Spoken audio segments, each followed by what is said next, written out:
Hey there, lovely crafters. It's Louise Turner with you today, and I am participating in Scraptember. It's a little collab, and what we basically have is 30 days of sketches and some prompts to get you creating.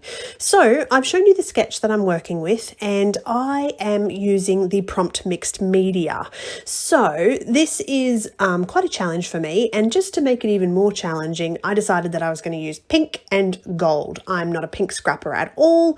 I have two boys, so mostly my scrapbooking is all about the more masculine colors. Not that I don't use pink, but I decided that with the opportunity to have a little bit of fun with this particular sketch, I was going to get my pink on. So first thing I'm going to do is I'm going to use embossing ink and pop that through a stencil. Now I wanted this to look quite messy. I am going to cover some of this up, but I needed that bit of gold background. So I'm going to use my heat gun to set the embossing powder with the embossing ink. As you can see, I've sprinkled that around, and then I'm going to start to embellish and actually add a little bit extra to this layout.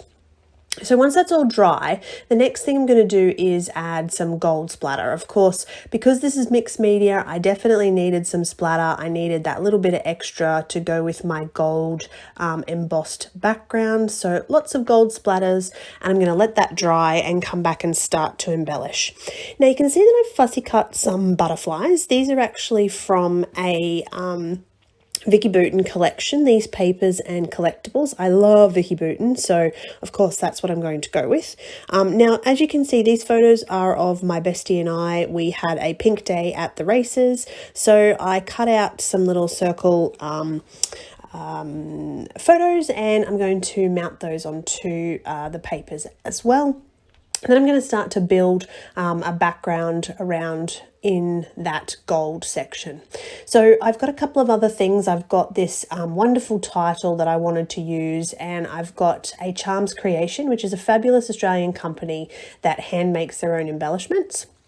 Now that I'm happy with sort of how this is all working out, you can see I've sort of stuck some of it together off camera, and I've mounted it up on a little bit of foam as well.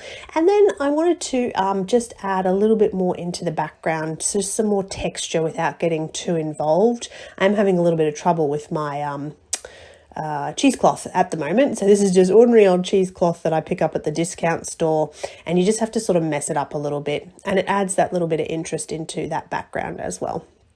So pretty happy with how this is looking at the moment. I love the butterflies. I love where this is going. I love the pink and the gold. You can just see I have covered up most of that background, but you didn't need to see it all. It was just for interest. Now, again, these little wooden frames, I've chopped them in half, just adding a couple of little extra bits and pieces. Some word stickers. Most of this is just out of my stash. So basically today, what I wanted to share with you was the embossing technique in the background, and getting some inspiration from that sketch and how I put this layout together. So thank you for watching. I hope that you enjoyed that. I can't wait to see more of what you're all creating with the sketches. And if you haven't already, please make sure you hit that little subscribe button.